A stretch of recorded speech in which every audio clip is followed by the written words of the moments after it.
Welcome to the Addicted Fishing Podcast. If you're watching on YouTube, please make sure you guys subscribe. Hit the subscribe button down below. We've been putting these on the YouTube channel. If you're not on YouTube, subscribe on iTunes, Google Play, Spotify. These podcasts are available everywhere, and we're recording them for one reason and one reason only, for all you people out there listening. So if you guys could please share them for us, that would be amazing, because then we could get more of you listening to us and talking about fishing, and it will be fun. It will be a lot of fun. With that being said, Cameron, you've been salmon fishing, haven't you? Yes. And it's been good? No. And why not? Low water. Jordan, what about you? A lot of people. Josh? Hunting. Nice. All right, well, with that being said... And that was a good podcast, guys. I'm just gonna talk. I'm just gonna do this entire podcast by myself because I can do that because I'm that entertaining. So let's just go ahead. He's a circus clown, all right? That's for sure. Anyway, we're gonna talk a little bit about salmon fishing to start it out, guys. Kind of give you an update on what's happening out there, and then we're gonna talk about just some other opportunities around in the Northwest. We've been chasing some other fish and having fun doing some other random things. So let's, Cam, why don't you? So you want to try this again? You and Jordan give us an update on what your guys are doing for salmon. Honestly, today was probably the worst day we've had in like the last 3 or 4 weeks. But every hole that we're fishing's got 100 kings laying in it. They're there. Today they just didn't bite very well. We've had multiple double-digit days. Not a lot of guys fishing. Low water tactics. It's tough. You got to be stealthy with your boat. You got to be stealthy with your presentations.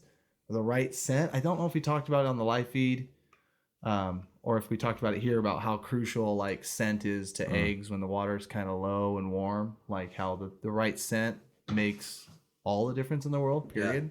Yeah. And the right bait, But yeah, so like really having to fine tune those presentations in, because like I said, low, clear. Everyone who is fishing are fishing the same general Chinooki spots. Right now, my rivers it's completely void of coho. We had one day last week where we hit 4, and I got all excited thinking we caught 4 fish in Chinook.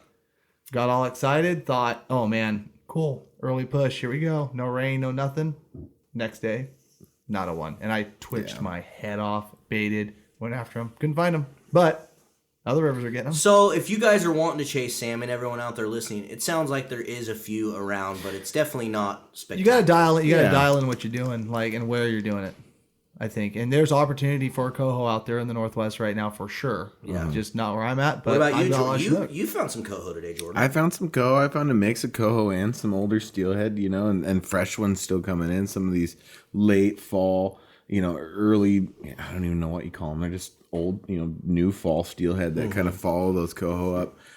But I just got back into town and I start my stretch out here hitting the grind hard, and I went and searched around the last couple of days for some different rivers and definitely some fish around. I was thoroughly relieved to see how many fish were in the river, and again, like Cam said, your tactics are going to have to play accordingly to what's going on right now. And I think today we got a few fish, but I think given different leader or different bait or different scent, I think I was missing a couple things in the box that would have really set the edge of the day. I think it would have made it even a better day. But again, like Cam said, today is finicky, but great reports. Saw a lot of fish in the river, but the low clear conditions brings a whole nother level to the game, especially if you're bank fishing. It doesn't allow the fish to spread out. It puts them all on certain spots. So if you're a bank guy and you're out there hitting it hard and you're traveling around trying to find some fish, you're going to fight for those holes that are going to hold those pods of fish. But if you find them, they're there. So, it is pretty early still, and we're about to get some rain coming in. And it could change the game. It's starting to be fall. So once we finally get a little bit of water in the rivers. I think the rain is definitely what we need. Yeah. I mean, it's the same story every fall. I feel like everybody's praying for rain, and then it rains and everybody's bitching about it. Get what you asked for. Yeah, it depends on the river, the size of the river you're fishing, though. Exactly. Too. And today it's fishing a big river, but with the low clear conditions, it has the fish kind of pocketed up, and it's good conditions if you get out there and try hard, but it's definitely not easy fishing right now. So, but relievingly enough, coming off of our last podcast, kind of whining about fish numbers, and we're starting to see some fall fish. So it's looking good. We're shaping up, and we don't have great conditions yet either. So it's looking good for where we're at, I feel like. Yeah, well, I've been doing other things because salmon just haven't excited me at all. Yeah, it's hunting season. Well, The addicted Bass. hunting for them. Bass. Hunting, bass, Yep. whatever. Yeah, the biggest thing I've been doing is bass because I just kind of been trying to get back into. I used to be a really big smallmouth and largemouth fisherman, and I just got away from it. We live in a utopia of it. I mean, I'm surprised I'm sure us doing it a little more and kind of pushing it a little more on the addicted page will help. But you really We don't live see a in lot like of people a doing it. premier You're in a mega. smallmouth. You Yeah. just need to accept reality, and Premier that's your bass smallmouth fishing, fishing. so you can get ready for coho twitching. Maybe Maybe. Just get it all warmed that up. could be the case, but regardless, bass have definitely like got my excitement again to the point where I find myself going out after work and chasing bass and trying to catch big ones. Because this time of year, you know what a lot of people don't realize is in the fall, all bass, this is when you have a big opportunity at catching a giant. Because a lot of the bass, when they go into this transition mode where they have to gorge themselves, they have to basically prepare for winter and being lethargic all winter and not really eating much at all. So in the fall, they just eat everything that goes in their face. Yeah. And so you have a good chance, you know, some of those bigger fish will come onto the shallows as the water temperatures drop and you can catch some big fish. So that's what I've been looking for. I still haven't got a giant largemouth yet, but I'm trying. I'm going to go again tomorrow, hopefully, and if I get back from Seattle in time. But that's what I've been doing, is chasing big largie and smallmouth. And then, Josh, you were hunting pretty much. Yeah, I was elk hunting and then came back and did some bass fishing with Marlon and went out and fished the Willamette one day, and it kind of like brought back some memories of why I like bass fishing. You know, the first one I hooked, I was like, okay. Yeah. Now I remember, and You guys just I'd cruising the sold brush all my lines and gear. stuff? Yeah, just cruising the shores. I'd sold all my gear, so I have to start over and buy all this new bass stuff, and it's actually kind of fun. Dude, it is fun. I'm like online last night. Like I spent hundreds of dollars last night in bass gear just buying Damn random bass stuff. guys. Dude, You gotta it's- have everything, dude. So, you know, if you're interested in getting into bass fishing and you're listening, I highly recommend it because we do have some awesome fishing in the Northwest. Like Josh was saying, the Willamette and the Columbia are just loaded. From head to toe, especially. I mean, the Columbia The Columbia is just 300 stacked with miles smallmouth. upriver has epic bass fishing. Yeah. And there are largemouth in a It's lot not of it too. but- not uncommon to go and have a double-digit day, especially maybe not, you know, in the winter, but spring Yeah. and fall, yeah, double-digit days of catching bass. So if you're thinking about trying to go out and try to find smallmouth right now, we found this weekend that they're still a little bit deeper. It doesn't seem They like were the water's gotten cold enough yet for these fish to move up onto the shallows from what I've noticed. But, They were you know, still I'm not no obviously bass pro or anything. but Summertime. we caught fish in 50 plus feet Suspended. of water. Suspended. So seemed like they were still in their summertime tactics. We didn't really catch many fish on the shore or looking for feed aggressively. Just a couple, but nothing. How'd you guys to go write home about about. fishing them that deep? We drop shotted them. So Yeah. that's how our most successful technique when we went out on Sunday by far was drop shotting. And we were just basically drop shotting like a little small, like 6-inch little worm. Look like a baby shad. Yeah, it looked like basically a baby shad. Yeah, that's the best I've ever done on this Gorging. river. Yeah. Yeah. Shad looking crankbait, man. So and we were in the Multnomah Channel, and there's bass all over the Multnomah Channel. I mean, they're everywhere. You just gotta target them. We use crankbaits, drop shots. We tried spinnerbaits. I never did get bit on a spinnerbait. We didn't get any fish on spinnerbaits. We did try some topwater, but it's not really that time of year. Right. Well, I feel like it's something, especially once we start getting a few more tutorials and fun videos of us out there doing it. It'll start to teach people a lot Yeah, more of especially these come techniques that springtime. we're not really accustomed to. You know, I've grown up in this area my entire life, and my dad was a huge walleye fisherman, and all the time he'd always get mad at me because I'd be like, I don't want to do this anymore. Let's go throw crankbaits and catch bass, you know, because it was so much fun. There was so much to do. But there's different methods that, you know, we're not, again, accustomed to in the Northwest because we don't target them like that. You know, we're used to getting down on the bottom, bouncing around, and reel it back in. You know, and it's different with bass. The strategies and the seasonal change, they're always here. They're not migrating. So finding a way to get them to bite, it can be really entertaining. It can really be successful, you know, especially for people that just want to catch fish. Yeah. And there's ponds, you know, if you're trying to find largemouth, this is where it does get tricky because especially like the Columbia River and the Willamette largemouth, they're very, like, contrary to what people believe, they're very tidal affected and they do move with the tides and change with the tides. So they tend to be in more of the backwaters of the Columbia and the backwaters of the channels, not in the current areas. Right. They tend to be in the back sloughs. They don't like to wear lazy. they like Yeah, to they're be lazy. lazy. They're So waiting like for that easy meal. exactly, and so we found them all over. There's tons of little backwaters all up and down the Columbia. Just start looking on Google Earth and find those areas, and you'll find largemouth. Yeah. Yeah, a lot of them. Another side note. Is it okay to jump to another fish? What are you going to talk about? Some of the best fishing in the fall. Just kidding. What? Trout. Like Trout in lakes. Yeah, I mean this High podcast is all about talking other opportunities here in the Northwest, and so let's talk about some trout. Yeah, that's something that it came into my mind really quick while we were sitting here talking about bass. But this time of year, usually right around the first snows and the later parts, you got to think a lot of these lakes. And what came into my mind is the transition, the way those bass transition and they move to different areas and they do different things because of water temperature. The high Cascade lakes that are, there's a plethora doing the of, same thing. They do the exact same thing. And some of this time of year is like the best to go out and catch those trophy brook trout and huge broodstock rainbows because they go in just like the bass. They go in. Most of these lake fish they're all sterile, so they go into a false spawn this time of year and they go to certain areas of the lake to try to spawn, and it can be incredible fishing. Especially for a lot of those trout anglers that I know follow addicts. We never really talked much about it, to any of them. But this time of year, also those high Cascade lakes. And really quickly, everyone watching YouTube, I hope you guys are enjoying watching Cameron on his phone, playing with his phone I'm completely for this episode. engaged into So this conversation. we really enjoy. Unfortunately, hopefully right you guys now, are. Hopefully you guys are enjoying. right now, I've only been catching salmon literally since July 20th, so I have nothing to contribute at the moment. However, that would be really fun, especially to do some Addicted Life episodes. So for those on YouTube seeing this, pardon me. Cam had a lot to actually offer. Cameron used to do smallmouth guides. He used to drop shot a lot for smallmouth, so he had a lot to offer during that segment. But he decided to just be on his phone and ignore all you guys because he doesn't care. He cares more about his phone. So we're gonna go back to Jordan now. Jordan, what were you saying? No, we're not going back to Jordan. We're not going back to Jordan. We're gonna say this real fast. I did a lot of smallmouth in the spring.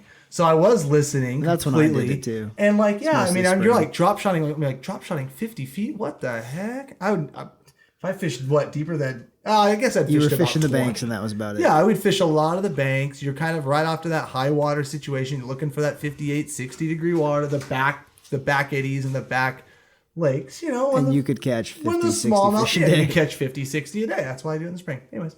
You can do the same thing in the fall. In the Just fall, find 'em. we just got to figure it out, and I think that was humbling. You can do the exact same When thing we in the went fall. out, it was kind of humbling that I'm so used to catching bass after bass. And after we bass caught, in what the did we spring. catch, 20? I mean, we caught 15 But maybe. you guys think about it though. When was the last time you went up there?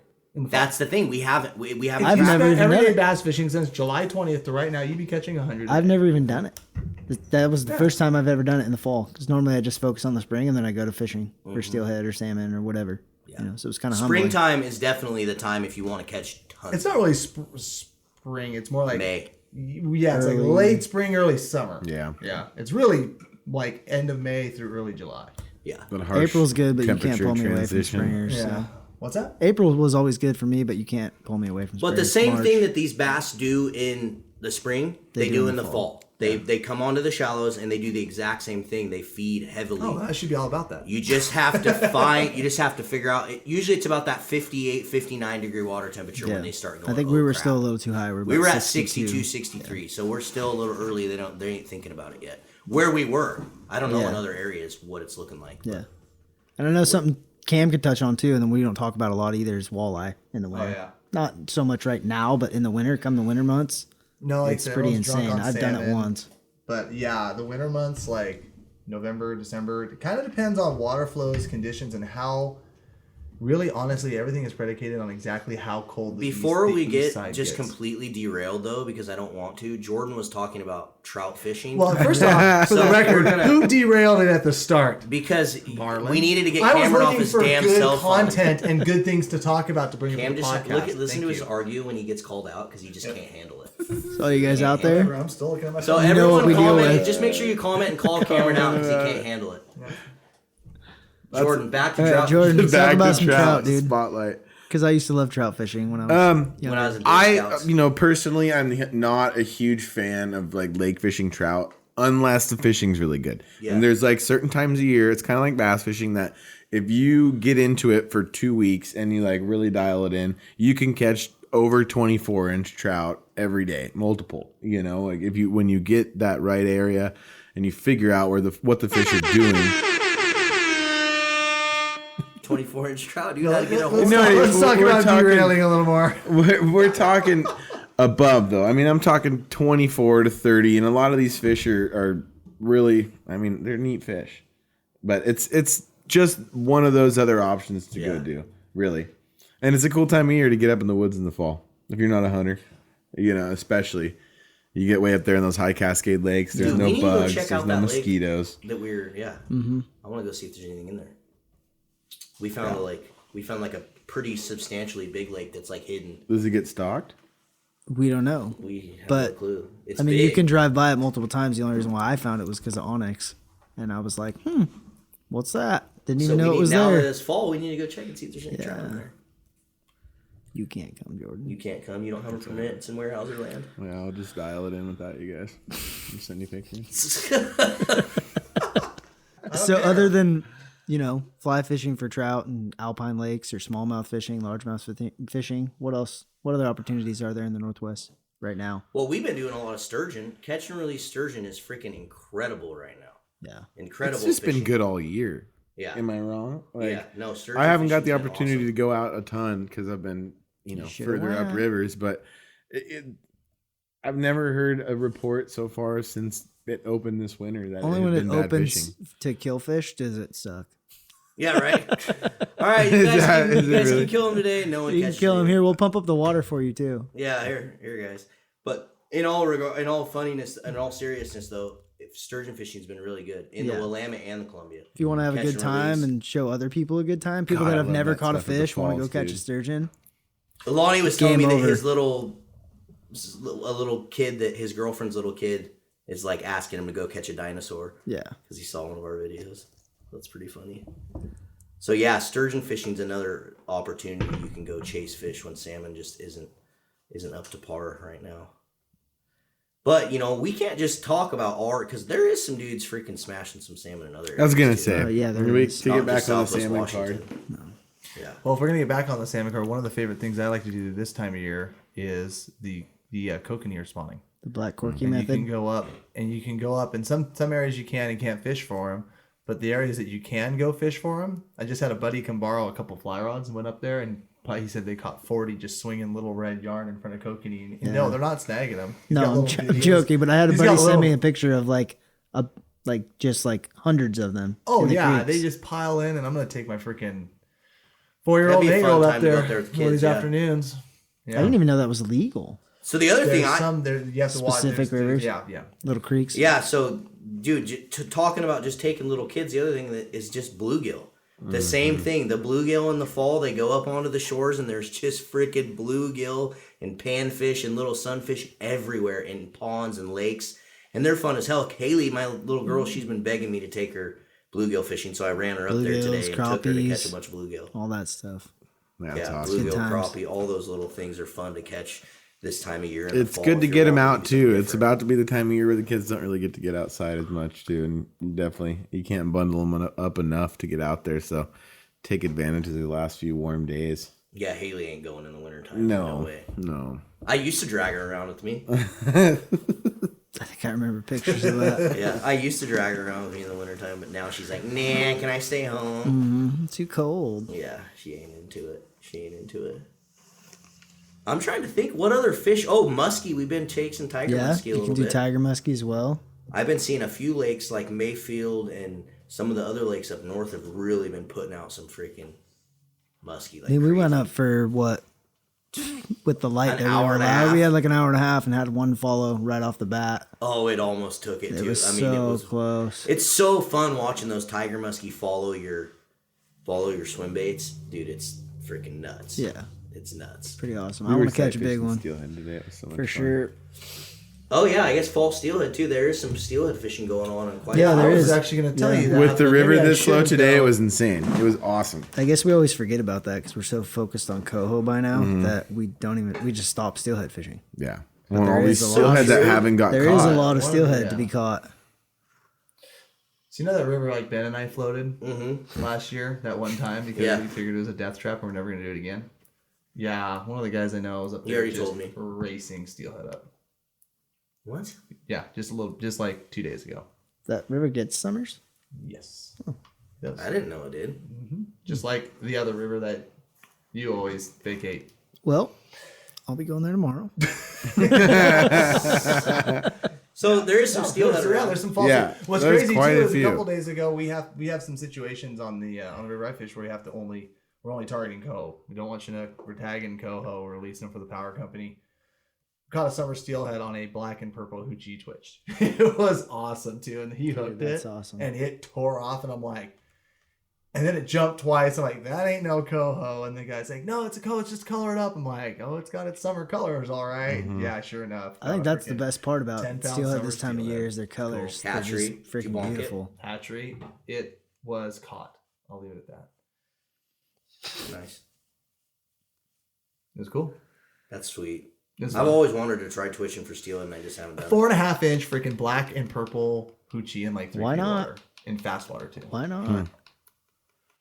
Start doing that's what I'm doing all winter. Just- Seriously, Twitching though, for why steelhead. Why not though? Why don't I you mean, just twitch a worm? yeah, let's do it. on a half-ounce jig head. Yeah. Throw it all day. You're bound to catch. I'm pretty one. sure I tried that when we were in Alaska steelhead fishing. You tried to twitch. I had that one certain. hit topwater on a worm in that one spot we were eating lunch. Yeah. Couldn't believe it. Like right after we left, I'm like, I'm just gonna cast this worm, that orange pearl or peachy pearl on top. Jordan, it's going to sound really weird for you being that far off the mic now that you're... I'm coming back Why in. don't you criticize him too while you're at it? I will. Oh wow. Why don't you guys learn how to record a podcast? Oh, hey guys! Oh yeah, I was right at the mic. Now I'm just gonna talk you back forgot, you here. forgot. Hello. Uh-oh, Yep. back on the Looking for phone. content. You know what's funny? My little sockeye contribution to that, my little kokanee was because I was looking at my phone and I remembered. You know what? I He got was pictures scrolling of Facebook because he's freaking addicted to Facebook. He has a problem. Everybody's sitting here. He has his own account, 4 other fake name accounts that he scrolls onto every once in a while. So be careful out there, everyone. You never know when you see that hot chick Cindy or whatever befriending you. Might be It's Cameron me. Black. Yeah, he's getting Yeah, shark, Yeah, I I don't have catfish. that much I time knew in my it. life to waste. That's what they feel when they get another pick. That's awesome. Well, we were talking about walleye a little bit. Is there fall walleye going on? Did people catch them this time of There's year? no walleye around anymore. They're gone. They vacated the They river. They disappeared. died. Do people catch them? I saw some pictures yesterday. No, it can be Yeah. great Each this one time in of the year. channel. Yeah, any of the, bottom bouncers and the normal worm harnesses this Yeah, time of year imagine. down here. With the water this low is when it gets good. You have And I to know, find like, pockets though. below Bonneville fishery, like this is like the time of year. This is prime like, time. when Right they do now, like that. September. Like I think it's probably the same thing the smallies are doing. The water's starting to get cold. They put the feed bag on. Yep. As far as like how and where to target, I target them in the wintertime and in the springtime. Some of the trophy stuff and some of the number stuff where we can jig them. But I've never, like I said, fall time. It's like That's pretty focus much on what salmon. those Well, and guys- we won't blow it up too much, but there's definitely some really good spots in the Columbia. Some around like 205 area, some Camas. up right below the dam. Camas is probably one of the more popular Super spots. popular. But really, any structure. I think there's hundreds of spots in the Columbia River that you can catch walleye that I guarantee nobody's even drug a harness through. No. You know what I mean? And so if you didn't just open up a map or a chart and you want to really get into walleye fishing and you can do that research, right here in town is some of the best walleye fishing on the Columbia. You can catch some of the Dude, they're so freaking good. my biggest below Bonneville is 12 pounds. Well, and they say this 12, is where the 13, Those are the regulars best come from, 14 the Columbia. pounds. The 14, 16, 18 I heard, pounders. I like, dude. especially They when got they're full it- of eggs and you whack them. Yeah, they got to have at I like least to an eat inch the of fat. eggs. Actually, I sell the eggs to wait. Just kidding. Actually, I sell the eggs. Just kidding. Is that where you put this? Would you mix them with the sturgeon egg? Caviar. Oh, yeah. of course. Yeah, Naturally. ooh, just a nice little top. No, in Like all herring seriousness eggs. though, a fried like walleye taco is Oh probably my one of the god, best things some in the world. Agreed. second to a lingcod. Like they are some of the think best they're eaten better than fish. lingcod. Oh That's my another God. thing I like you the can do lingcod a little too. better because they're a little thicker fillets. Like you get a nice decent lingcod, but even then, You're they're right. both The walleye amazing. are just They little are bits. absolute. That's another thing you can do this time of year. No, when you kill Is you the can go 12 rock fishing or you can go crabbing. killed them. Crabbing's good this time of Ooh. year. Oh, Top crabbing. crabbing, dude. Oh, hardcore. Man, I'm gonna switch. I'm doing it this year a lot last more. few years, like it's weird. Like the last few years, I saw we've had- Grant's post. Yeah, there's a lot. I mean, that's going to be a good opportunity. And, it's funny. Like, well, it's not funny. Actually, it's a terrible situation is that there's a lot of, I've seen that a lot. And Grant is a dory guy, ocean guy. That's what he does. But I'm noticing a lot of river salmon guys are focusing on those crabbing trips coming up just on the lack of big water fisheries right now, other than what's going on the Oregon coast. A lot of times, it was great. I'm glad you mentioned that because, like I said, just a couple of days ago, I was like, damn, I'm seeing a lot of posts for crabbing trips. Mm-hmm. Yeah. And it's not Dude, necessarily a good thing. We need to do an addicts crabbing day for sure. Yeah. We'll pull a bunch of rings and stuff. That'd be fun. Dude, so I have 10 pots and 12 rings. So I got 6 or 10 or something like that. Because when we go out, it looks like little deadliest. I used to do a ton, like kind of Dude, like let's do it. That'd be such a fun. I used to do it. We should try to go down and fish with Nick and crab at the same time. No, my beach house. We should try. Yeah. Beach house. Bingo. Oh. Let's pick a day. Dude, that would be so fun. I'll bring my We're gonna boat have a down. weekend and just freaking crabbing. Let's plan it. Whose birthday is coming up? Sorry, guys, if you're listening right now. Yeah, we just sorry. We just and you know what? If we go in my area though, we'll go out and pick up rockfish too. Yeah. Ooh. Largemouth. No, And we're talking we can crabbing. go fall largemouth fishing. I like it. It might be a little cold by then. No, maybe not. End October, of November, December. November. October, not November, December. Yeah. Well, the way this year's going, No, maybe. I might be guess. Christmas. Well, regardless, talk about crabbing. No, Where's the crabbing, opportunity? Great opportunity. I used to do a ton of crabbing trips. Months that they always say months that end in R. And, just because the commercial fisheries generally start sometime in December or January. Great opportunity there. Honestly, the best value, if you're talking like, if you're one of those guys that won't pay $200 to go on a guided trip because I don't get $200 of salmon or whatever. Like You get $200 a crab? You definitely get your value out of the crab. And for the most part, 24 crab. 12 adults. That's what I mean. Well, if you go with like a group of two, or what I mean, like a couple, you and the wife, it's something that you don't have. You're not stuck out there. I want some right now. Oh, that sounds so good. Let's just go. Because you're gonna have to eat it all. Like, I gotta go right now. He's like, he must not notice the stacks of crab pots in the back of my garage. Like, I just like want to eat 40 all. years. No, Dude, we've been- here's the thing that happened. We've been talking We went about with it. Grant, Fishing. and we ate all those crab, and I was just like, it reignited like how good crab And so is. back to what I was saying. So we did have a few years. Not last year. Last year was amazing. Last year crabbing, was but pretty good. Never went. But the years prior to that, we had some like those dioxins, and there was a lot of closures. And we didn't, even though where I crab, we never had a closure. But areas just south and areas some north of us had closures, and the problem is it put a stigma on the whole crab thing, where people were hearing about it, they were seeing it in the paper, they were shutting down some of the commercial fisheries because of it, and so people just didn't want to go crabbing.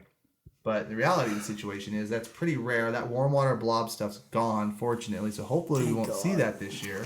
And yeah, crabbing's on the table, and it gets really good Thanksgiving to Christmas. Yeah. So hit me up, guys. Gun catching guide service. Want to go crabbing? Oh, a little There you go. plug. There's my plug. Like I was just talking about everybody's Zing. plugging crabbing. But yeah, we'll be out there and it'll be fun. A lot of fun. I can already. And taste it was. Yeah. You want me to keep going on crabbing real quick? Since we want to talk about the other thing, like for the guys that are up north in the Puget Sound area, or the guys that are, not wanting to go in the ocean in the wintertime, the crabbing down here, like in some of the Oregon coast bays and the Columbia River, is in river crabbing. Yep. And it's 12 per person, not 5, and the minimum's 5 3/4, not 6 1/4. You don't have to tag your crab. You don't have to get the extra Puget Sound crabbing license. It's just a shellfish license. It's 3 units per person, and a lot of times you're crabbing. Like I don't even have a crab davit on the boat because a lot of times you're crabbing in 20 to 35, 40 feet of water. Yeah. Like you're not crabbing at 100 feet, so it's a lot of fun. You can put out a lot of rings. Usually I'll throw my rings. Then we throw our lines of pots, and by the time you're done, time to pick the rings, guys, and then you're active. It's fun. Yeah. Good time. That's about That's how it fun was. pulling them up, man. That's about how it was last year. I mean, you drop your pots and you'd roll back through the 12 and just pick Just them run up your string, yeah. because it was that good. I mean, it was insane. And we did it. We had a trip in September down to Buoytown, and we went and crabbed too. A little bit of combo. And I mean, it looks good. The crabs we got were giant. The pots were full. So Have you guys ever heard of raking them? There's a couple of Oregon coast bays. Yeah. There's a couple, and it's more of the shallow bays, and the water has to be clear. But there's there's only really like 2 or 3 bays, I think, on the entire Oregon coast you can do it. But these guys go out in like drift boats and stuff, and they actually use garden rakes, and you can see the crab on the bottom of the bay, and you just reach down and you pick them up with a rake. and you like hand select your crab that you keep, and it can be super good. So if you're an avid crabber and you want to check it out and do some research, there are some other fun options of doing it too. I've always really wanted. Just a random bruh. That's the Jordan bruh. Bruh. Did you record that, Jordan? Is that your voiceover? Well, so, we've talked about just a ton of other awesome opportunities that we have in the fall, even with, the salmon being down a little bit. But, Jordan, what were you talking about a little bit earlier today? Well, I just kind of brought something up here at the end of the conversation. A big point in our last few podcasts has been numbers and the amount of fish and how fishing's slow and they're hurting. But, I like to always kind of throw a little public service announcement out there of, especially years like this, these closures are all in place for reasons. So let's take care of our fish. And especially when you're handling wild fish this time of year, these late wild steelhead, and get yourself an addicted landing net. Yeah, especially these wild coho and stuff. Everyone this year is going to be super important. Everyone counts. Really take care of those fish. Don't be kicking them on the bank. Don't be doing stupid stuff that we all get in habits of doing during fall season when there can be lots of fish around. So, take care of them and keep looking out because we're going to need it. We're going to need these fish coming down the road. So, and don't get down. There, like Cam said, there's some salmon around. We'll use the opportunity to go do fun stuff like we talked about too. Exactly, and go this chase might be other that fish. year. Go learn other things. Maybe this is the time if salmon fishing's down a little bit. Maybe learn some smallmouth, learn some walleye, learn some other opportunities that the Northwest has to offer because there's a lot of badass ones out there actually. Yeah. So definitely cool. Or you could go shoot something in the face because it is hunting season. Or hunting season's coming. Yes. And with that being said, make sure you guys look out for our Addicted Hunting podcast. Episode number 1 is going to be launching here pretty soon, right, Nick? Tomorrow. Uh-oh. When I see it. But I don't even know when this podcast is going to launch, so. Yeah, that's 2 years. The tomorrow that I just told all you guys out there is completely irrelevant. Yeah, but in fact, actually, if you're listening to this podcast, the Addicted Hunting podcast is out now. There you go. Check it out, guys. Search Addicted Hunting podcast. Anyway, thanks so much for tuning in. We got Jordan Carnegie, Josh Handy, Cameron Black. If you guys want to book trips, Jordan Carnegie is doing river trips. Cameron's got some crabbing stuff available. He just talked about. Other than that, he's booked out. You got some winter steelhead, don't you? Yeah, I mean, I haven't. Yeah. If you want to get out with them, just hit them up. They'll get you out in some way, shape, or form. Happen. Thanks so much for listening. Thanks, guys. What are you talking about? Nothing. I was gonna say see you at the seminar, but that's irrelevant. Yeah, I don't know. This will be. This won't be out by this. Yeah. Either way, we got a seminar this Friday. If you see us there, thanks so much for coming, and thanks so much for tuning in. Hit the subscribe button if you're on YouTube or wherever you're at. Just subscribe because we're making these again for you guys. Thanks so much for tuning in. We'll see you guys on the river. Later, guys.